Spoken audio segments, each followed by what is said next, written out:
Does anyone else start to get self-conscious walking when someone is walking behind you? Might be specific to me, but when I feel someone walking behind or know that someone is behind me, I start to think really hard about how I'm walking. Like my legs lose control and it feels like I'm walking like a jackass. Anybody else get like that?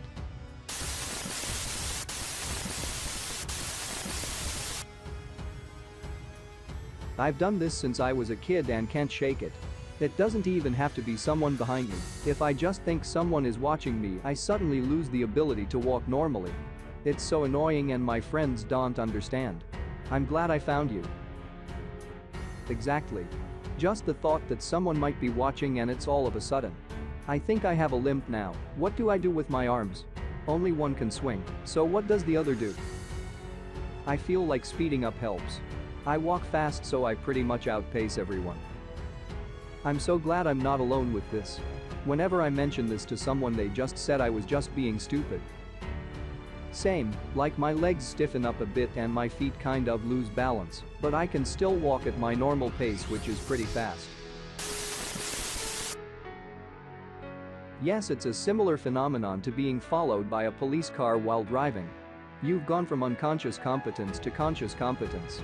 This means that you are normally doing something well without having to think about it walking.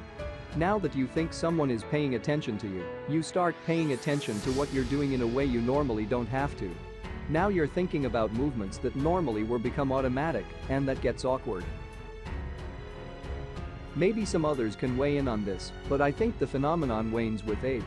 I remember experiencing conscious competence walking in my 20s routinely and just constantly in my teens. Now that I'm 47, it almost never happens. Not only do I no longer have the social anxiety that made me pay more attention to my actions and how they were perceived than was necessary, but I also just know every aspect of how I walk after so many years. Even when I'm completely aware of it, I can replicate it perfectly as if I'm not, and the self-consciousness fades back into unconscious competence very quickly now. Kind of like when you think about breathing and your breathing becomes all wonky. This makes so much sense. It happens to me when someone watches me type. I normally type 90 WPM, but when someone's at my desk, I can't type to save my life. Anyone who works in performance, theater, music, dancing, etc. will be quite aware of this. Sometimes concentration is about letting muscle memory doing the majority of the work and putting focus towards, for instance, the beat for musicians and dancers. This is what music lessons feel like. You sound fine practicing for the entire week and then try to play for your teacher and forget how to use your hands. It's the opposite. When I'm going in the same direction as someone and walking behind them, I'm so paranoid they'll think I'm following them. Please don't panic, I'm just going to buy noodles. For real though. This is me all the time. I keep checking how closely I'm following behind. Yet, even when going 50 meters from grocery store to home in broad daylight, I notice I'm walking 15% faster than the person ahead, but must slow down to not awkwardly pass them, and then immediately turn to my door in front of them. As a relatively bigger guy, this is exactly what I worry about when I'm walking behind women. Exactly this. I literally pull out my phone and walk slower if it's just us two on the sidewalk to have an excuse to create some space. One time I was in a new city just sitting on a bench doing nothing for a while. Eventually it gets dark and someone walks by that snaps me out of a daydream, so I get up and start walking home.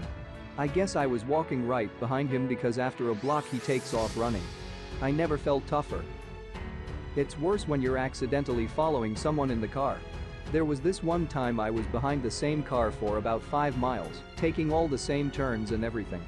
I was literally right about to turn into my cul-de-sac before they finally went their own way, so it was just weird coincidence we lived in the same neighborhood. I was really worried I was scaring the shit out of them, like making them think I was a stalker or an FBI agent or something. Every time they come to a crossroads I pray they go a different direction than I need to. And it is the worst feeling when they turn down the smaller road that you are going down. This is natural because the person behind you, when he's not looking at your butt, is most certainly studying the idiosyncratic way you move your legs and judging you severely. Just kidding, but this post is adorable. I bet you faked having to tie your shoes just to get behind someone. Not until one day my sister's friend said I run weird.